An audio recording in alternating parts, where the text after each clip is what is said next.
Yeah, everybody, my name is Lowell, and welcome to the channel. Now, we're going to do a little history of American football today. Now, it's 5 minutes. It's not going to be very in-depth.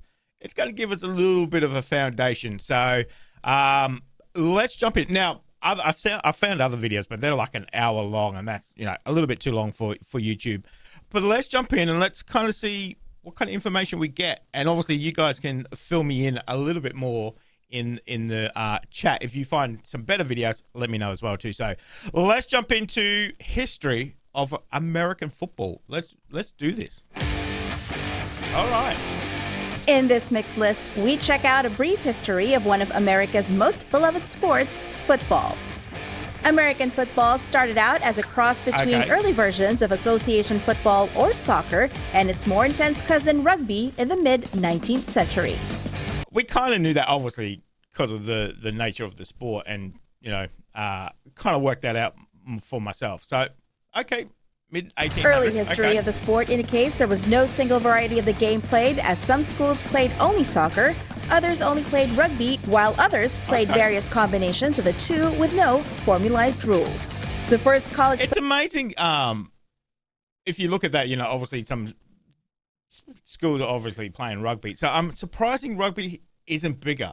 But obviously American football's just taken completely over from it. Okay. Football was set to be played on November 6, 1869 between Princeton University and Rutgers University in New Brunswick, New Jersey, using a modified version of the Football Association.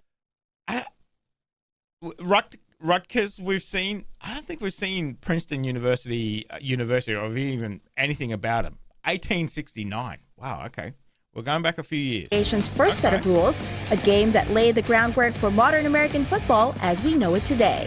Following the Princeton versus Rutgers match, other Eastern universities and colleges started playing the game using the same rules or making their own versions of them until in 1873, when the said universities and colleges met with one another to standardize the rules to be used based more on the Football Association's set of regulation.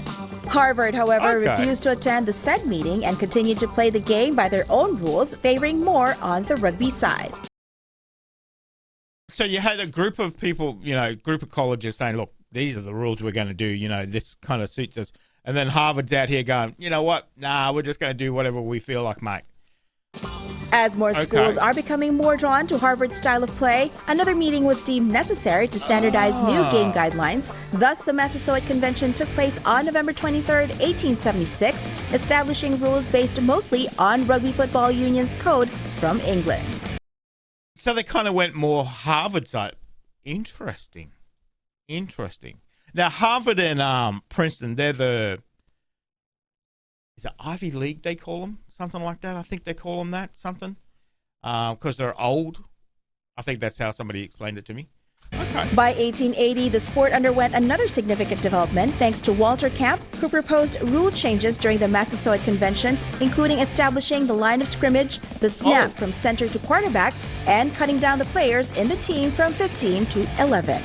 Who the hell is Walter Camp? I've never heard of him.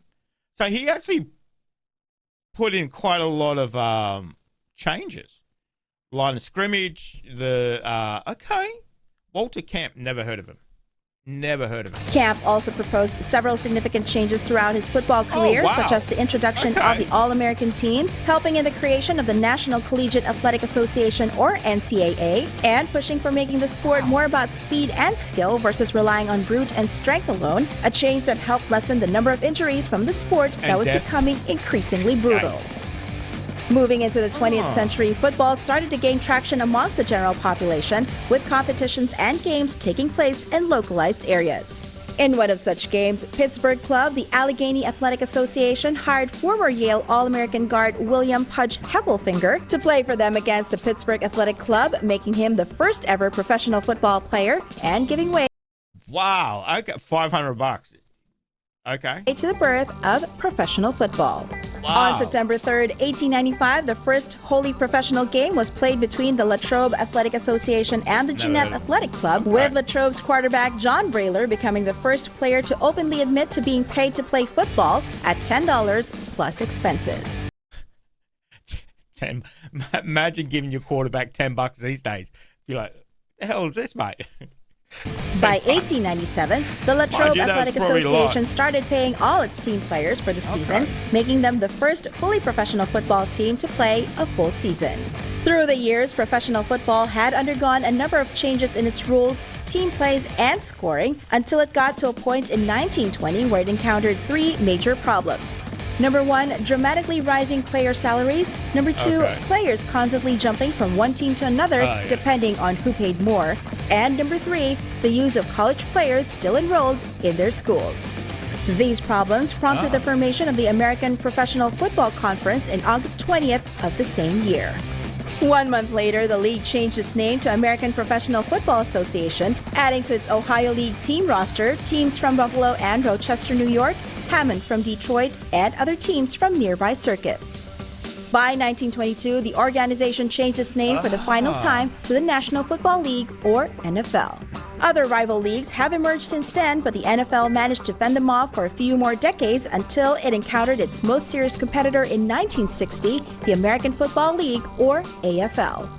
The two leagues pitted against each other heavily for players and fans, but later on considered merging together when the strain of competition proved too much to keep up. As part of the NFL and AFL merger agreement, the champions of the two leagues would engage in a world championship game of pro football until the merger takes effect in 1970. The games would take on the name Super Bowl thanks to the owner of Kansas City Chiefs, Lamar Hunt, who kept using it in reference to the... Okay, I didn't know somebody actually coined the phrase Super Bowl. I guess that would make sense because it's effectively two leagues coming together to... Okay, that kind of makes more sense. Super Bowl. Okay, I guess that the bowl came from, I think we know the bowl came from the Rose Bowl. So obviously the Super Bowl means it's better than that. It's a Super Bowl.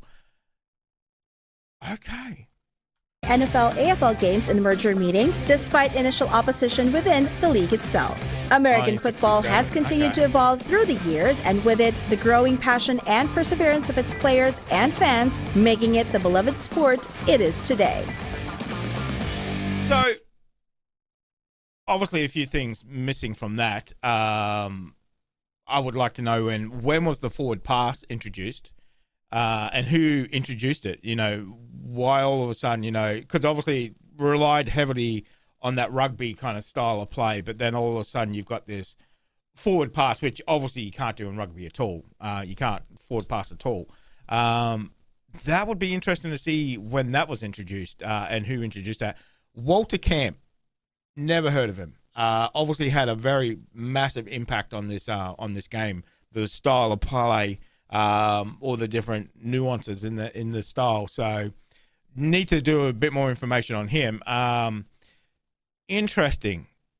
So the NFL and the AFL coming together make that Super Bowl. Okay. So obviously with that introduction of professionals, so they're kind of getting away from that college football, they're professionals, to make that different league. So interesting. It gave us a little bit of a little taste of history. It's kind of like, okay, there's obviously much more there than this is just a shiny gloss over the history of it. Kind of makes me want to do maybe an hour worth. I know it's a very long video, but I might need to kind of delve a little bit more into it. I want to know a little bit more about Walter Camp, where did he get his ideas from, what happened to him. And then obviously the forward pass. I mean, that is such an iconic, part of the game. And they didn't even mention it. Interesting. If you've got a better video, let me know. Definitely let me know. But that is, as I said, a small introduction into American football. Kind of just peels back the surface a little bit. There's a lot more down there. But I'm enjoying the journey so far. So let me know what you thought of that one, guys. Thank you very much for joining me. Make sure you stay safe, and I will definitely see you in the next reaction video. Did you enjoy that? Why not check out their playlist?